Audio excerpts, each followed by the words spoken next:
Overthinking ala era digital tenang, itu skill yang paling mahal di era banjir notifikasi. Dalam kesunyian yang semakin langka di era digital ini, aku mulai menyadari bahwa ketenangan bukanlah sesuatu yang datang begitu saja. Ia bukan hadiah, bukan keberuntungan, bukan pula warisan. Ketenangan adalah keterampilan sebuah kemampuan yang harus dilatih, dipelihara, dan diperjuangkan. Di tengah dunia yang berlari begitu cepat, manusia modern justru sibuk mengejar sesuatu yang seharusnya paling sederhana, diam yang utuh di dalam kepala sendiri.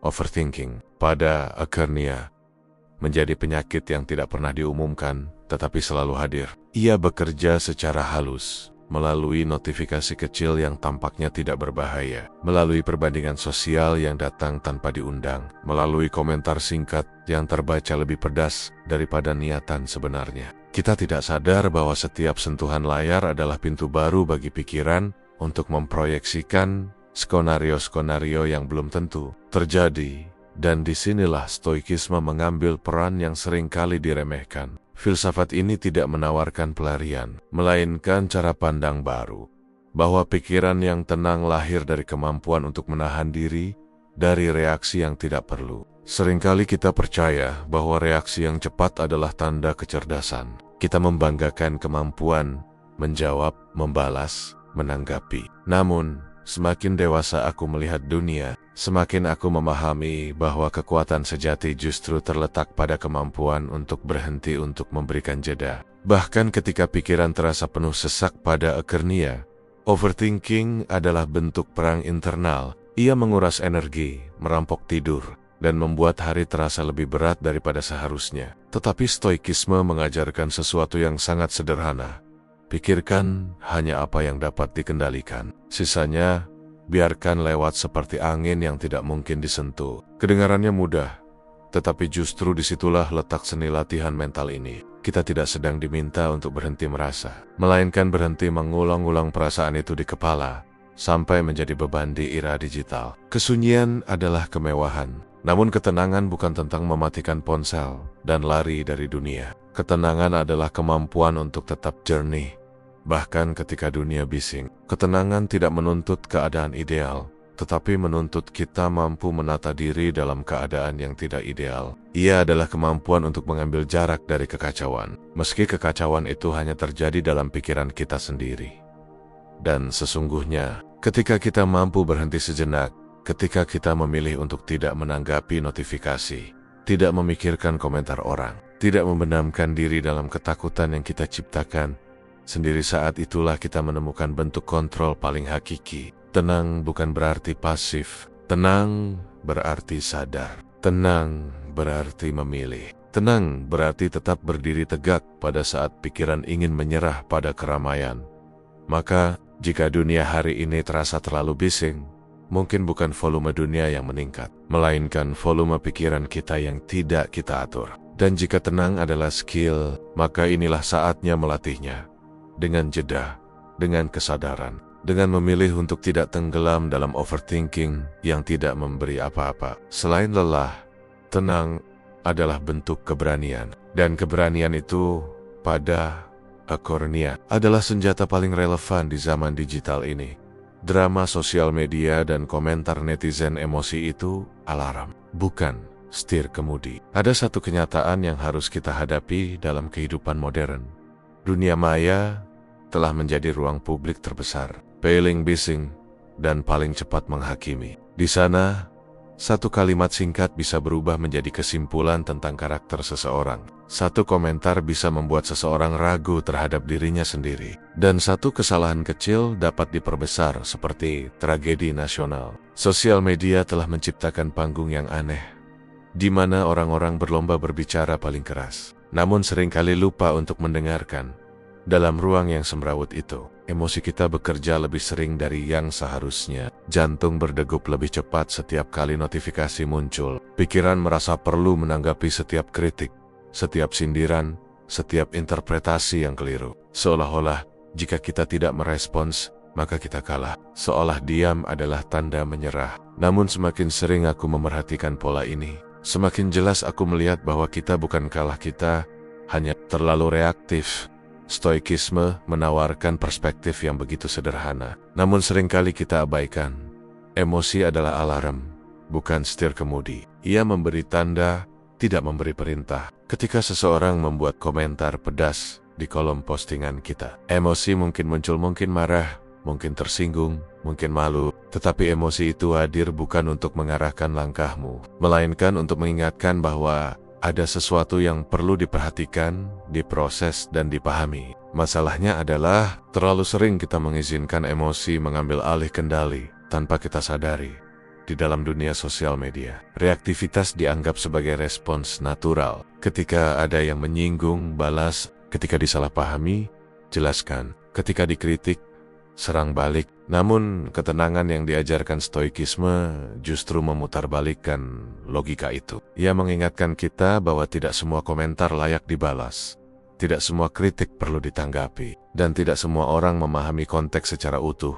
Sosial media melahirkan budaya percepatan, berpikir cepat, bicara cepat, bereaksi cepat. Namun tidak ada kemewahan sebesar kemampuan untuk berhenti sejenak untuk menunda respons agar tidak menyesal setelahnya. Jeda itu adalah kekuatan. Jeda itu adalah bentuk kedewasaan emosional yang seringkali disalahpahami sebagai kelemahan.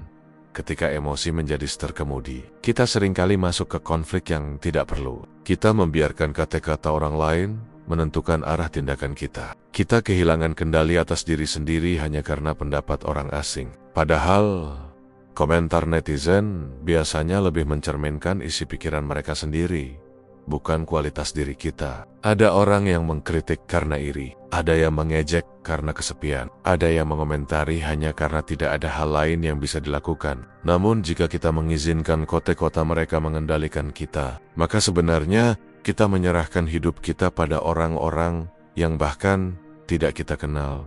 Stoikisme mengajarkan bahwa kontrol terbesar ada pada diri sendiri. Ketika emosi muncul, biarkan ia berbunyi sebagai alarm. Periksa apa yang terjadi. Rasakan sejenak, namun setelah itu, ambillah kembali kendali, tentukan respons dengan akal jernih, bukan dengan impuls. Di era digital ini, kita tidak bisa menghentikan orang lain berbicara, tapi kita bisa memilih bagaimana merespons. Kita bisa memilih untuk tidak terseret dalam drama yang tidak menambah nilai apapun dalam hidup kita. Kita bisa memilih untuk tidak menanggapi provokasi yang hanya bertujuan memancing emosi. Kita bisa memilih untuk tetap tenang di tengah tatapan publik yang penuh penilaian. Ada saatnya kita harus memahami bahwa diam bukan berarti kalah. Diam berarti kita tidak ingin bermain di arena yang tidak layak untuk kita masuki. Emosi mengingatkan kita tentang apa yang kita rasakan, tetapi pikiranlah yang menentukan arah hidup kita. Dan pada akhirnya, kemampuan untuk tetap tenang di tengah komentar netizen adalah bentuk kecerdasan emosional tertinggi, bukan karena kita mati rasa, tetapi karena kita tahu mana yang layak untuk menyeret kita masuk, dan mana yang lebih baik dilepaskan begitu saja. Emosi memberi sinyal, kita yang memegang kemudi. Itu adalah kebebasan yang tidak dapat diberikan oleh siapapun kecuali diri kita sendiri. Kompetisi career and hustle culture fokus itu senjata. Apalagi ketika semua orang berlomba tampil paling sibuk dalam dunia yang semakin bising. Ada satu kebiasaan yang tumbuh seperti jamur setelah hujan. Kebutuhan untuk terlihat sibuk. Sibuk dianggap sebagai simbol kesuksesan. Sebagai bukti bahwa seseorang bergerak, berjuang, dan memiliki tujuan. Foto laptop di kafe, cerita tentang lembur hingga dini hari, rapat tanpa henti, semua itu seolah menjadi mata uang sosial yang baru. Namun, semakin aku mengamati fenomena ini, semakin aku sadar bahwa sibuk tidak selalu berarti produktif, dan bergerak tidak selalu berarti maju. Di tengah budaya yang memuja kelelahan ini, aku belajar bahwa fokus adalah senjata paling tajam yang dimiliki manusia modern. Senjata yang sering kali kita abaikan karena kita terlalu terpukau oleh aktivitas tanpa arah. Stoikisme, dengan kesederhanaannya yang tegas, mengingatkan bahwa hal terpenting bukanlah seberapa banyak hal yang dikerjakan, tapi seberapa tepat kita mengerjakannya. Ada perbedaan besar antara orang yang melakukan banyak hal dan orang yang melakukan hal yang benar. Hidup profesional hari ini menawarkan kompetisi yang nyaris tidak ada henti. Kita membandingkan pencapaian karier, posisi, pendapatan, bahkan pola tidur. Kita berlomba menjadi yang paling cepat naik jabatan, yang paling banyak proyek, yang paling sering dipuji. Namun dalam perlombaan yang tidak lagi sehat ini, kita lupa satu hal. Tidak semua jalan dibuat untuk kita tempuh. Beberapa tujuan bukan milik kita, dan mengejarnya hanya membuat kita semakin jauh dari diri sendiri. Disinilah stoikisme memberikan ruang refleksi yang jarang diberikan dunia. Fokus pada hal yang bisa kamu kontrol, dan lepaskan obsesi terhadap hal-hal yang berada di luar jangkauan. Kita tidak bisa mengendalikan siapa yang mendapat promosi lebih dulu, siapa yang mendapat peluang lebih besar, atau siapa yang dipuji atasan. Yang bisa kita kendalikan hanyalah kualitas kerja kita sendiri, dedikasi yang kita pilih, dan energi yang kita investasikan. Fokus pada Akernia adalah bentuk disiplin intelektual. Ia memisahkan hal yang penting dari hal yang sekadar memanggil perhatian. Ia membantu kita memahami bahwa tidak semua kesempatan adalah panggilan hidup, dan tidak semua kesibukan adalah kemajuan. Banyak orang tenggelam bukan karena kurang usaha, tapi karena terlalu banyak arah yang mereka kejar sekaligus. Pada masa di mana setiap orang ingin terlihat luar biasa, stoikisme mengingatkan bahwa menjadi luar biasa bukanlah tentang membuktikan sesuatu kepada orang lain, tetapi tentang membuktikan kepada diri sendiri bahwa kita mampu menahan godaan untuk berlari ke segala arah. Fokus berarti mengutamakan kualitas daripada kuantitas, kedalaman daripada kecepatan, arti daripada sensasi. Ada sebuah ironi yang sering tidak disadari. Semakin seseorang mengejar pengakuan dunia luar, semakin ia menjauh dari kebahagiaan batinnya sendiri. Kita menjadi pekerja yang sibuk, tetapi kehilangan arah. Kita menjadi pencari validasi, tetapi kehilangan damai. Disinilah fokus menjadi pelindung sebuah pagar yang menjaga kita dari terseret arus yang tidak mengarah ke tujuan kita. Stoikisme tidak melarang ambisi, namun ia mengarahkan ambisi agar tidak berubah menjadi ketamakan. Ia mengajarkan bahwa mengejar tujuan itu baik, tetapi mengejar semuanya sekaligus adalah bencana. Fokus adalah bentuk seleksi mental, memilih apa yang layak diperjuangkan, dan apa yang harus dilepaskan demi kebaikan jangka panjang. Dalam dunia yang memuja kesibukan, memilih untuk bekerja secara hening, terarah, dan konsisten seringkali tampak tidak menarik. Tetapi justru pilihan itulah yang menghasilkan kemajuan nyata. Ketika orang lain sibuk berteriak tentang betapa kerasnya mereka bekerja, seseorang yang fokus sedang membangun sesuatu yang bertahan lebih lama, sesuatu yang tidak perlu diumumkan, karena hasilnya akan berbicara sendiri. Pada Akernia, fokus bukan semata kecerdasan, tetapi keberanian. Keberanian untuk menolak distraksi, keberanian untuk tidak ikut balapan yang tidak perlu, keberanian untuk tidak terlihat sibuk, namun tetap produktif, keberanian untuk menetapkan prioritas dan menepatinya.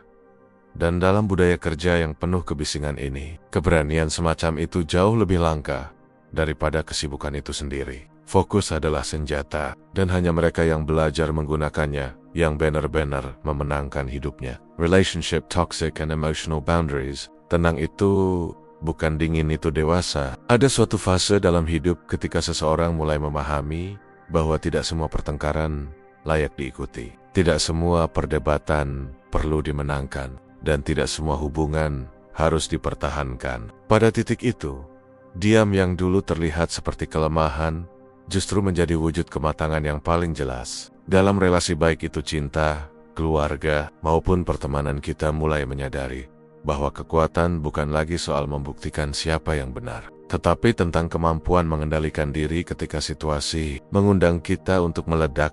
Aku telah melihat bagaimana banyak hubungan hancur bukan karena kurang cinta, tetapi karena kurang tenang. Kata-kata yang diucapkan dalam emosi berubah menjadi senjata yang melukai lebih dalam dari yang kita bayangkan. Tindakan impulsif seringkali meninggalkan jejak penyesalan yang panjang. Di era ketika semua orang berlomba mengekspresikan isi hati secara spontan, stoikisme datang sebagai pengingat bahwa spontanitas tidak selalu setara dengan kejujuran. Terkadang, itu hanya bentuk ketidakmampuan mengendalikan emosi.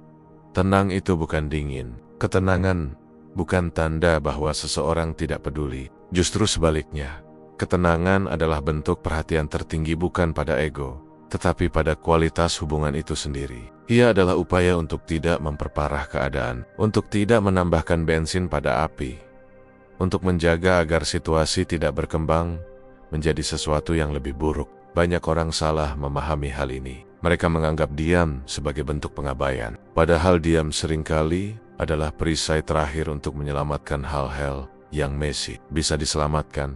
Dalam hubungan yang toksik, kita seringkali terjebak dalam lingkaran reaktivitas. Seseorang memprovokasi, kita membalas. Seseorang menyerang, kita menyerang balik. Kita merasa bahwa jika kita tidak bereaksi, maka kita kalah. Namun, semakin sering aku memerhatikan dinamika seperti ini, semakin jelas aku melihat bahwa dalam hubungan yang sehat, tidak ada pihak yang harus menang atau kalah. Yang harus ditangani adalah masalahnya, bukan lawannya.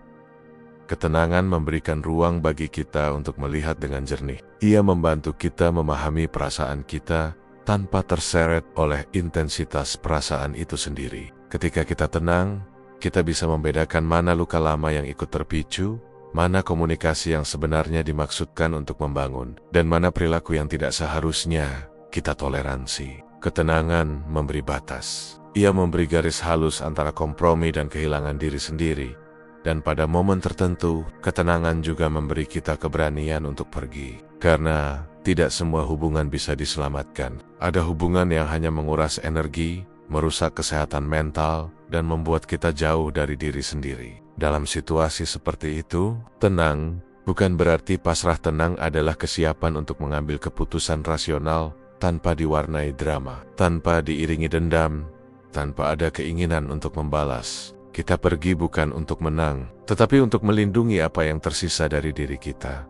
Stoikisme mengajarkan bahwa tanggung jawab terbesar seseorang adalah menjaga integritas dirinya sendiri. Dalam konteks hubungan, itu berarti kita berhak menentukan batas emosional, berhak mengatakan cukup, dan berhak melindungi kedamaian batin. Kita tidak berkewajiban menjawab setiap kemarahan. Kita tidak harus bereaksi pada setiap nada tinggi. Dan kita tidak harus membuktikan untuk ke-100 kalinya bahwa niat kita baik. Ada kedewasaan yang lahir ketika seseorang mampu berkata dalam hati, "Aku mengerti kamu marah, tapi aku memilih untuk tidak menambah api. Aku memilih mempertahankan kendali atas diriku." Pernyataan itu bukan bentuk kemenangan, tetapi bentuk kemanusiaan, bentuk penghormatan pada diri sendiri. Dan pada akhirnya, hubungan yang bertahan bukanlah hubungan yang diisi oleh dua orang yang tidak pernah marah. Hubungan yang bertahan adalah hubungan di mana dua orang memilih untuk tetap waras, bahkan ketika emosi ingin mengambil alih. Di dunia yang bising ini, ketenangan bukan hanya kebijaksanaan, ia adalah bentuk cinta yang paling matang. Teman palsu dan lingkungan sosial yang toksik. Emosi itu alarm termasuk ketika kamu merasa lelah setelah bertemu orang tertentu. Ada sebuah kenyataan pahit yang mulai terasa semakin jelas seiring usia bertambah. Tidak semua orang yang tersenyum padamu adalah teman, dan tidak semua orang yang dekat secara fisik benar-benar hadir secara moral. Dalam dinamika sosial modern, hubungan menjadi seperti medan kabut, terlihat dekat, tetapi tidak selalu dapat dipercaya. Di tengah kabut itu, tubuh dan emosi kita bekerja sebagai kompas yang kadang lebih jujur daripada pikiran kita sendiri. Aku menyadari bahwa kelelahan emosional bukan sekadar fenomena psikologis. Ia adalah sinyal. Ia adalah alarm halus yang muncul ketika kita berada di sekitar orang-orang yang menguras energi daripada mengisinya. Kadang, tidak ada kata yang dilontarkan, tidak ada konflik nyata, tidak ada pertengkaran besar. Namun, setelah bersama mereka, kita merasa hampa, gelisah. Seolah-olah ada sesuatu dari diri kita yang tertinggal tanpa kita sadari. Dalam konteks ini, Stoikisme mengajarkan bahwa emosi bukan musuh. Ia adalah sumber informasi. Emosi memberitahu kita ketika ada sesuatu yang tidak selaras. Ia membantu kita memahami bahwa ada batasan yang sedang dilanggar, meski tidak secara terang-terangan. Emosi bukan untuk diikuti membabi buta, tetapi untuk dipahami. Ia adalah alarm yang mengingatkan bahwa ada orang-orang yang keberadaannya mempengaruhi kedamaian batin kita dengan cara yang tidak sehat. Dalam lingkungan sosial yang toksik, kita seringkali dimanipulasi untuk meragukan alarm itu. Kita diajari bahwa kamu terlalu sensitif, kamu terlalu berlebihan, atau itu cuma candaan. Namun semakin aku merenungkan ini, semakin aku memahami bahwa sensitivitas bukan kelemahan, itu adalah radar. Radar yang menangkap getaran halus yang sering diabaikan orang lain. Radar yang melindungi kita dari tenggelam di dalam hubungan yang tidak memberi apapun. Selain luka halus yang sulit dijelaskan, teman palsu seringkali tidak menunjukkan wajah aslinya dengan terang. Mereka hadir dengan pujian yang terdengar hangat, tetapi mengandung nada kompetisi yang dingin. Mereka mengaku peduli, namun absen ketika kita membutuhkan. Mereka menertawakan mimpi kita dalam bungkus bercanda. Mereka dekat, tetapi tidak pernah benar-benar berada di pihak kita. Kita tahu itu bukan melalui logika, tetapi melalui rasa lelah yang muncul tanpa alasan.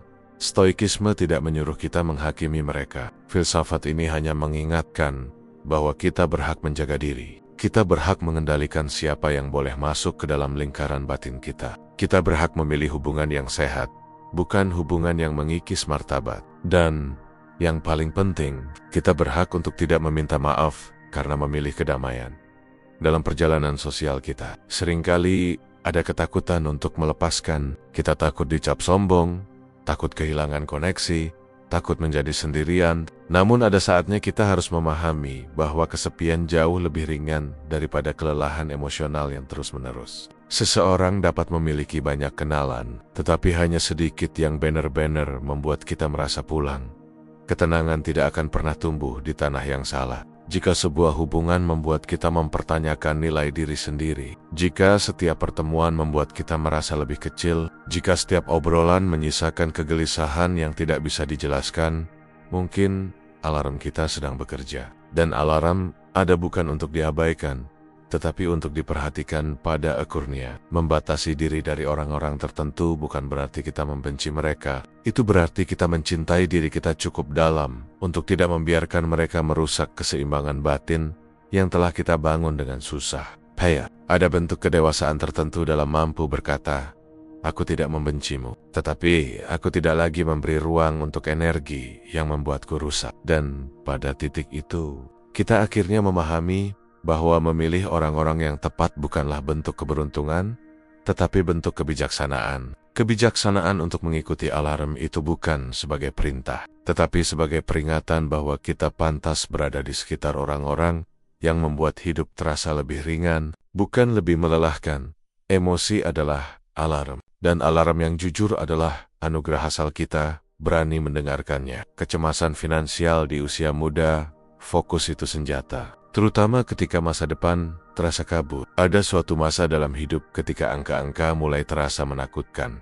Tabungan yang tidak pernah cukup, cicilan yang tidak pernah selesai, harga yang terus naik, gaji yang terasa stagnan, dan masa depan yang semakin sulit ditebak. Kita hidup di era ketika tekanan finansial menyusup seperti udara. Hadir di setiap percakapan, setiap keputusan, setiap kecemasan kecil yang muncul di tengah malam. Pada titik tertentu, kekhawatiran soal uang bukan lagi sekadar persoalan ekonomi, tetapi persoalan emosi. Aku menyadari bahwa ketakutan akan masa depan seringkali bukan disebabkan oleh keadaan nyata, tetapi oleh baanggan-bianggan yang kita bentuk sendiri di kepala. Kita membayangkan kegagalan sebelum mencoba, membayangkan kesulitan sebelum menghadapinya. Kita membuat skenario-skenario terburuk hingga lupa pada fakta sederhana. Sebagian besar dari apa yang kita takutkan sebenarnya belum terjadi. Disinilah stoikisme memberikan perspektif yang kuat bahwa fokus adalah satu-satunya alat yang mampu mengarahkan kita kembali ke kenyataan. Ketika menghadapi tekanan finansial, pikiran kita cenderung terpecah ke segala arah. Kita memikirkan masa depan yang terlalu jauh, masa lalu yang terlalu kelam, dan membandingkan diri dengan orang yang tidak kita kenal secara utuh. Kita melihat pencapaian orang lain dan merasa tertinggal. Kita melihat keberhasilan mereka dan merasa gagal. Padahal, kebenarannya sederhana. Setiap orang mengarungi perjalanan yang berbeda, dengan ritme yang berbeda, dan dengan beban yang tidak selalu terlihat. Stoikisme mengajarkan bahwa fokus adalah kekuatan untuk memisahkan apa yang bisa kita kendalikan dari apa yang tidak. Kita tidak bisa mengendalikan inflasi. Kita tidak bisa mengendalikan keputusan perusahaan. Kita tidak bisa mengendalikan kondisi ekonomi global. Tetapi kita bisa mengendalikan tindakan kecil kita, pilihan harian kita, cara kita mengatur uang, dan cara kita mengelola harapan. Di tengah gempuran kecemasan finansial, fokus membuat kita kembali pada apa yang nyata. Ketika pikiran mulai melayang ke skenario buruk, fokus menarik kita kembali ke langkah yang bisa diambil hari ini. Hari ini, bukan besok. Tindakan kecil, bukan ketakutan besar. Kita mungkin tidak bisa menyelesaikan semua masalah sekaligus, tapi kita selalu bisa menyelesaikan satu hal dalam satu waktu. Kecemasan finansial seringkali diperparah oleh tekanan sosial. Kita merasa harus berhasil pada usia tertentu. Kita merasa harus memiliki rumah, kendaraan, tabungan, dan stabilitas sebelum waktu yang tak pernah dijelaskan dengan jelas itu datang. Kita mengejar standar yang tidak pernah kita sepakati. Dan ketika kita gagal memenuhi itu semua, kita merasa kurang, gagal, dan tertinggal. Para standarisasi kehidupan hanyalah ilusi sosial yang tak pernah cocok untuk semua orang. Ketenangan tidak bisa dibeli, tetapi bisa dibangun. Dibangun dengan fokus pada apa yang paling penting. Dibangun dengan memilih apa yang realistis, bukan apa yang ideal menurut orang lain. Dibangun dengan keberanian untuk menerima bahwa hidup memang tidak selalu stabil. Namun kita tetap mampu bertahan. Ada sebuah kelegaan yang datang ketika seseorang mulai bisa berkata pada dirinya sendiri, "Aku tidak harus menyelesaikan semuanya hari ini. Aku hanya perlu melakukan bagianku." Kalimat itu sederhana, namun mengandung kekuatan besar. Kekuatan untuk menghentikan gelombang kecemasan yang berlebihan. Kekuatan untuk tetap berdiri tegak meski masa depan tampak kabur.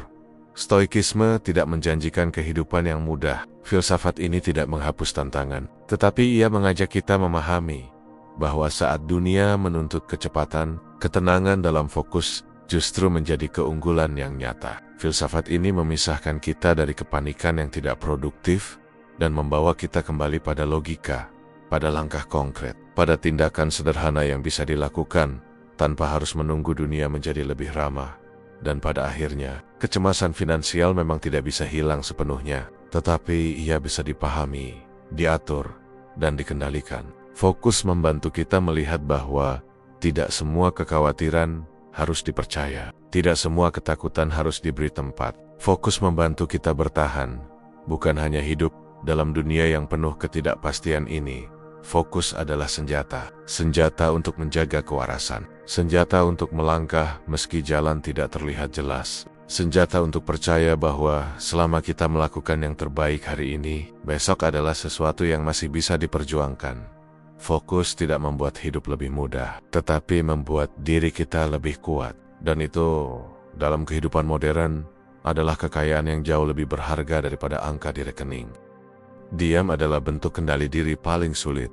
Ada satu bentuk kekuatan yang jarang disadari orang. Meski setiap hari mereka melihatnya, ia tidak bersuara, tidak menuntut perhatian, tidak sibuk membuktikan apapun. Kekuatan itu bernama diam, bukan diam karena takut, bukan diam karena tidak mampu berkata-kata, melainkan diam yang lahir dari penguasaan diri, sebuah kemampuan yang hanya dimiliki oleh orang yang benar-benar memahami dirinya. Di zaman modern ini, kita hidup dalam era kebisingan konstan, suara notifikasi, opini orang lain, komentar netizen, hingga tuntutan sosial yang memaksa kita untuk selalu segera merespon. Dunia seakan berteriak, menuntut kita untuk ikut memekik bersama keramaian. Setiap orang berlomba menjadi yang tercepat memberikan pendapat, seolah diam berarti bodoh, lemah, atau kalah. Namun justru di balik itu, diam adalah pilihan paling sadar yang seringkali hanya bisa dilakukan oleh mereka yang telah berdamai dengan diri sendiri. Saya ingin berbicara secara jujur. Diam bukan perkara sederhana. Manusia secara naluriah ingin membalas ketika diprovokasi, ingin menjawab ketika ditantang, ingin menjelaskan dirinya ketika disalahpahami. Ego kita memaksa tubuh untuk bereaksi, seakan-akan kalau kita tidak segera bergerak, harga diri akan runtuh. Tetapi stoikisme mengajarkan bahwa kendali diri bukan tentang memuaskan ego, melainkan mengelolanya. Diam adalah latihan yang mengajarkan kita bahwa tidak semua hal patut kita sambut dengan emosi. Ada momen-momen dalam hidup ketika satu kalimat saja bisa merusak hubungan. Ketika satu respons impulsif dapat menghancurkan reputasi. Ketika satu kata penuh amarah dapat meninggalkan luka yang bertahan lama. Di titik-titik inilah, diam menjadi bentuk perlindungan. bukan kelemahan. Ia menjaga kita dari keputusan yang dikuasai emosi sesaat. Ia memberi ruang kepada logika untuk datang kembali, agar kita menjawab dengan kepala yang lebih dingin. Di dunia kerja misalnya, kita sering berhadapan dengan atasan yang terlalu menuntut atau rekan kerja yang mudah menyalahkan. Kita ingin protes, ingin membela diri, ingin menunjukkan kalau kita tidak salah. Tapi kadang kita lupa bahwa respons emosional hanya akan memperburuk situasi. Dia memberi waktu kepada kita untuk menilai, apakah ini layak saya perjuangkan? Apakah ini hanya luapan emosi orang lain? Apakah saya benar-benar perlu membalasnya? Diam bukan pasrah. Diam adalah strategi untuk menjaga kewarasan. Dalam pertemanan atau hubungan, diam sering disalahartikan sebagai tidak peduli. Padahal kadang diam adalah jeda emosional yang sangat penting. Kita diam bukan karena tidak sayang, tetapi karena ingin mencegah kata-kata yang lahir dari panasnya suasana. Dia memberi kesempatan kepada pikiran untuk tertata. Dia memberi kesempatan kepada hati untuk mereda. Dan ketika kita kembali berbicara, kata-kata itu bukan lagi peluru, melainkan jembatan. Di media sosial, diam adalah bentuk kebijaksanaan yang semakin langka. Kita sering melihat masalah kecil menjadi besar hanya karena setiap orang merasa harus bersuara. Setiap orang merasa wajib memberi pendapat, meski tidak relevan. Padahal tidak semua hal membutuhkan opini kita. Diam adalah cara untuk menghormati diri sendiri. Kita tidak perlu hadir dalam setiap perdebatan. Kita tidak perlu menjadi bagian dari setiap keributan. Akhirnya, diam bukan tentang menghilang. Diam adalah tentang memilih momen yang tepat untuk bersuara. Diam bukan tentang tidak berani. Diam adalah tentang memastikan bahwa ketika kita berbicara, kata-kata kita tidak dikendalikan oleh emosi, tetapi oleh kejernihan pikiran. Ada saatnya kamu harus bicara. Itu benar. Namun ada saatnya kamu harus lebih kuat dari egomu dan tetap diam. Karena di balik diam, ada kendali. Dan di balik kendali, ada kekuatan yang tidak bisa dilihat, tapi sangat bisa dirasakan. Diam adalah bentuk kemenangan bukan terhadap orang lain, tetapi terhadap dirimu sendiri. Tidak semua konflik layak jadi pertempuran dalam setiap fase kehidupan. Kita sering menemukan diri kita berhadapan dengan konflik besar maupun kecil. Konflik di tempat kerja, gesekan dengan teman, komentar sinis di media sosial, perdebatan dalam hubungan, dan bahkan konflik internal dengan diri sendiri. Seakan-akan hidup modern memproduksi masalah lebih cepat daripada kita bisa memprosesnya. Namun di tengah hiruk-pikuk itu, stoikisme membawa satu pesan sederhana namun sangat sulit dipraktikkan. Tidak semua konflik wajib kita perjuangkan. Dan sungguh, kalimat ini mengubah cara kita memandang dunia. Sebagai manusia, kita cenderung ingin membela diri. Kita ingin dianggap benar, dihargai, dipahami. Ego kita memaksa kita masuk ke setiap pertempuran. Seolah mundur berarti kalah, dan diam berarti lemah. Tapi perlahan saya belajar bahwa kekuatan bukan diukur dari berapa banyak konflik yang kita menangkan, melainkan dari berapa banyak konflik yang kita pilih untuk tidak masuki. Karena pada akhirnya, energi kita terbatas, waktu kita terbatas, dan ketenangan kita terlalu mahal untuk dibayar dengan perselisihan sepele. Bayangkan situasi di media sosial. Seseorang menulis komentar yang memicu emosi, merendahkan, menyindir, atau memprovokasi. Dulu mungkin kita akan segera membalas, membuktikan bahwa kita tidak salah, tidak lemah, tidak bodoh. Namun pada akhirnya, apa yang kita dapatkan? Perdebatan panjang tanpa ujung, rasa kesal yang berkepanjangan, pikiran yang lelah memikirkan sesuatu yang sebenarnya tidak memiliki dampak nyata terhadap hidup kita. Konflik seperti itu bukan pertempuran yang layak diperjuangkan. Ia hanya jebakan yang menguras ketenangan.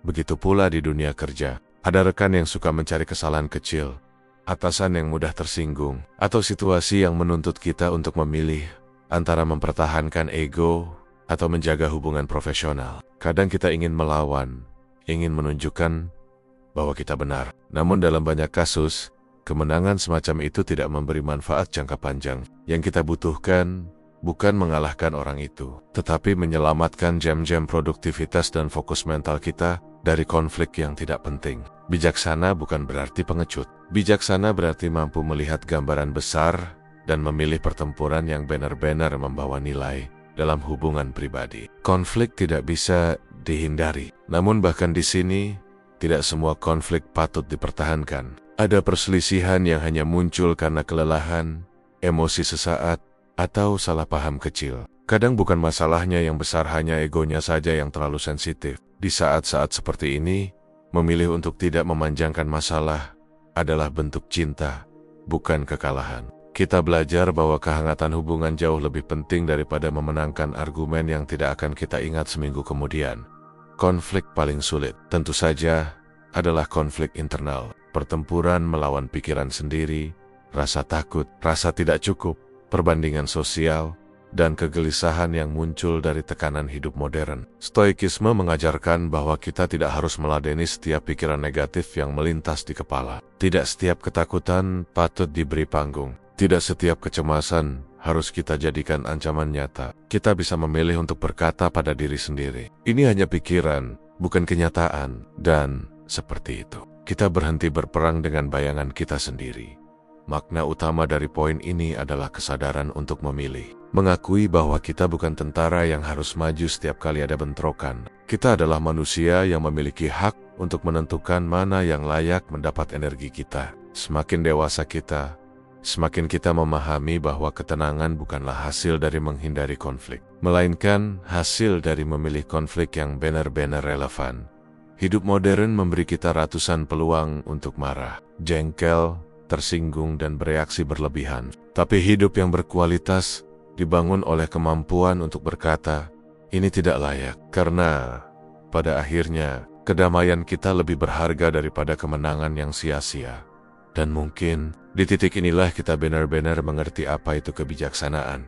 Bukan memenangkan semua pertempuran, tetapi hanya memasuki pertempuran yang selaras dengan nilai, tujuan, dan ketenangan jiwa kita.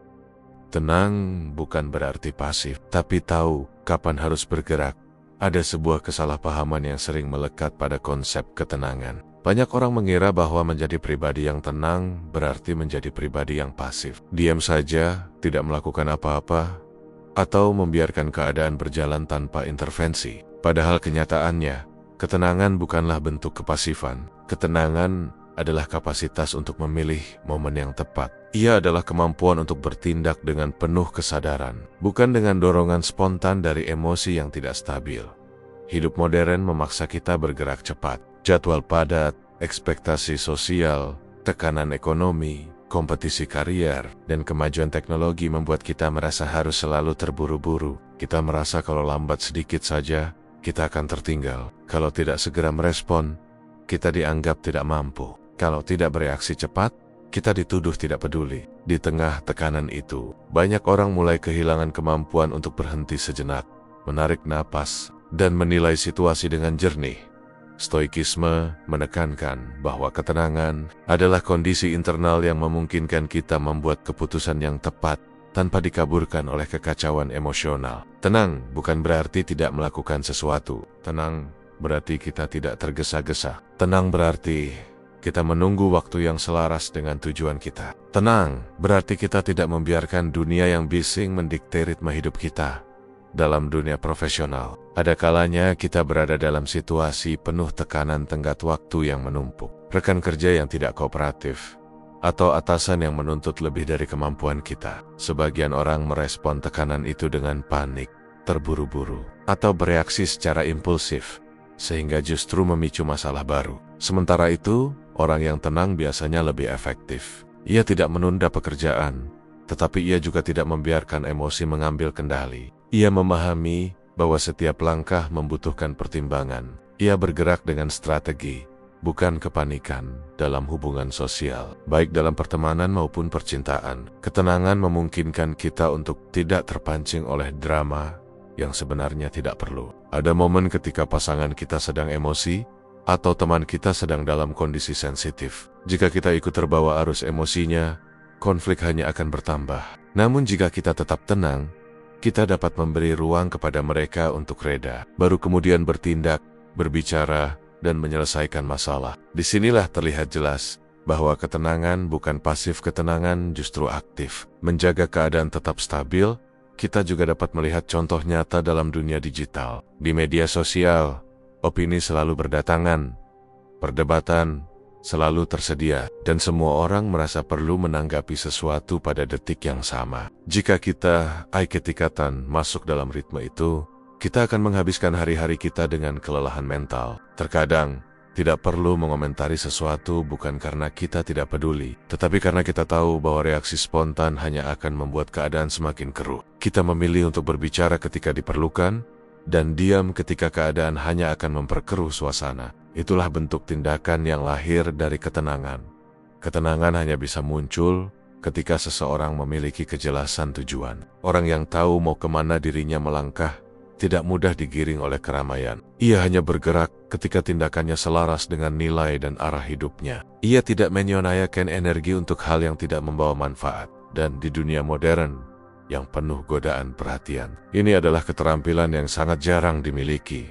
Menjadi tenang berarti menjadi komandan atas diri sendiri. Kita mengatur diri kita, bukan diatur keadaan. Kita memutuskan bagaimana merespon, bukan dikendalikan dorongan spontan. Tentu bukan berarti kita harus lamban dalam segala hal. Kadang, tindakan cepat diperlukan. Namun, tindakan cepat yang dilahirkan dari pikiran yang tenang jauh lebih efektif daripada reaksi impulsif yang lahir dari kecemasan. Akhirnya, ketenangan bukan tentang bergerak perlahan atau bergerak cepat. Ketenangan adalah tentang tahu kapan harus bergerak, tahu kapan harus menahan diri, tahu kapan harus mengambil jarak, dan tahu kapan harus melangkah maju dengan keberanian yang tidak dibalut oleh panik. Dalam ketenangan, kita menemukan kebebasan, dan dalam kebebasan itulah kita mampu bertindak dengan kualitas terbaik. Ketenangan bukan pasif, ketenangan adalah bentuk tindakan paling matang yang bisa dilakukan seorang manusia yang telah belajar memahami dirinya. Ketenangan adalah bentuk perlawanan terhadap dunia yang terlalu bising. Ada sebuah kenyataan yang sulit disangkal. Dunia modern telah menjadi tempat yang tidak pernah berhenti berbicara. Setiap hari kita dikejar oleh informasi, opini, tuntutan, perbandingan, dan tekanan yang datang dari segala arah. Rasanya seperti hidup di tengah kota yang tidak pernah tidur. Selalu ada suara yang memanggil, menggoda, menekan, atau menuntut kita untuk ikut ribut. Dalam kondisi seperti ini, ketenangan bukan lagi sekadar kenyamanan. Ia telah menjadi bentuk perlawanan. Ketenangan adalah sikap yang menentang kecepatan dunia. Ia adalah tindakan yang mengatakan, saya tidak akan kehilangan diri saya hanya karena dunia meminta saya berlari. Dan keputusan sederhana untuk tetap tenang di tengah gejolak informasi adalah salah satu bentuk keberanian terbesar di era ini. Karena untuk menjadi tenang, seseorang harus mampu menahan godaan terbesar manusia masa kini. Godaan untuk selalu ikut bereaksi. Kita hidup di era di mana segala sesuatu terasa mendesak. Pesan harus dibalas sekarang. Notifikasi harus dibuka sekarang. Opini harus disampaikan sekarang. Kita seolah dipaksa untuk hidup dalam mode darurat setiap menitnya. Padahal, sebagian besar dari hal-hal yang terlihat mendesak itu sebenarnya tidak membawa pengaruh nyata terhadap hidup kita. Dunia hanya menjadi bising karena kita terlalu sering memberinya akses ke perhatian kita. Saya mulai memahami bahwa ketenangan bukan tentang menutup telinga, melainkan tentang memilih apa yang layak masuk ke dalam ruang pikiran kita. Dunia boleh berisik, tetapi kita berhak menentukan apa yang mempengaruhi kita. Inilah bentuk perlawanan paling halus tetapi juga paling kuat. Bukan dengan membentak balik kebisingan, tetapi dengan tidak membiarkan kebisingan itu mengendalikan batin kita. Dunia digital adalah contoh nyata. Platform-platform yang kita gunakan dirancang bukan untuk membuat kita tenang, tetapi untuk membuat kita betah dalam kekacauan. Mereka memancing emosi, marah, senang, iri, atau takut. Semua itu dimanfaatkan agar kita terus kembali, terus menggulir layar, terus terpancing untuk merespon. Dan dalam pola semacam itu, ketenangan menjadi sesuatu yang tidak alami, sesuatu yang harus kita perjuangkan. Ketenangan di titik ini adalah bentuk kebebasan. Ketika kita memilih untuk tidak terpancing, kita sebenarnya sedang mengambil kembali kendali atas diri kita. Kita berhenti menjadi produk dari sistem yang ingin membuat kita reaktif. Kita mulai mengendalikan ritme, bukan mengikuti ritme yang dipilihkan orang lain. Dalam kehidupan sosial, kebisingan lain muncul. Tuntutan ekspektasi. Kita harus terlihat sukses, harus selalu produktif, harus selalu tampil menyenangkan, harus selalu ada untuk semua orang. Ketenangan menghadapi ekspektasi sosial adalah bentuk perlawanan yang sangat pribadi. Ia adalah keputusan untuk menghargai batas diri. Ia adalah keberanian untuk berkata, "Saya tidak harus memenuhi semua tuntutan itu agar merasa berharga." Dunia boleh melabeli keputusan itu sebagai malas, lamban, atau tidak ambisius. Tetapi kita tahu bahwa ketenangan yang dipertahankan justru membuat kita lebih jernih dalam memilih langkah dalam hubungan personal. Kebisingan tampil dalam bentuk drama, kesalahpahaman, perdebatan yang tidak perlu. Tidak semua orang tahu bagaimana menjaga suasana tetap sehat. Sebagian orang justru menikmati kekacauan emosional. Ketika kita memilih ketenangan, kita menolak ikut larut dalam pola destruktif itu. Kita menolak membiarkan amarah, ego, atau provokasi orang lain menguasai reaksi kita. Kita berdiri teguh, meski lingkungan meminta kita untuk ikut panas. Di sini ketenangan berubah menjadi kekuatan moral, dan akhirnya kebisingan terbesar justru datang dari dalam diri. Pikiran yang tidak berhenti, rasa takut yang tidak disuarakan, penilaian terhadap diri sendiri yang terlalu keras. Dalam dunia yang memaksa kita untuk terus produktif, pikiran kita pun menjadi tidak mau diam. Ketenangan batin menjadi bentuk perlawanan terhadap tekanan internal yang tidak sehat. Kita belajar untuk memberi ruang kepada diri sendiri, memberi napas kepada pikiran yang terlalu keras bekerja. Ketenangan adalah keputusan untuk tetap utuh. Ketika dunia mencoba menarik kita dalam 1000 arah, ia adalah keberanian untuk tetap menjadi diri sendiri. Ketika dunia meminta kita menjadi versi yang sedang tren, ia adalah kejelasan di tengah kegaduhan. Dan seringkali, satu-satunya cara untuk mempertahankan diri di dunia yang terlalu bising ialah dengan menjadikan ketenangan sebagai prinsip hidup, bukan sebagai pilihan sesekali. Dalam era modern, ketenangan bukan kelemahan. Ketenangan adalah bentuk perlawanan yang paling elegan sunyi, namun sangat kuat. Dengan menjadi tenang, kita tidak hanya melindungi diri, kita mendefinisikan ulang bagaimana seharusnya manusia hidup di tengah kebisingan zaman.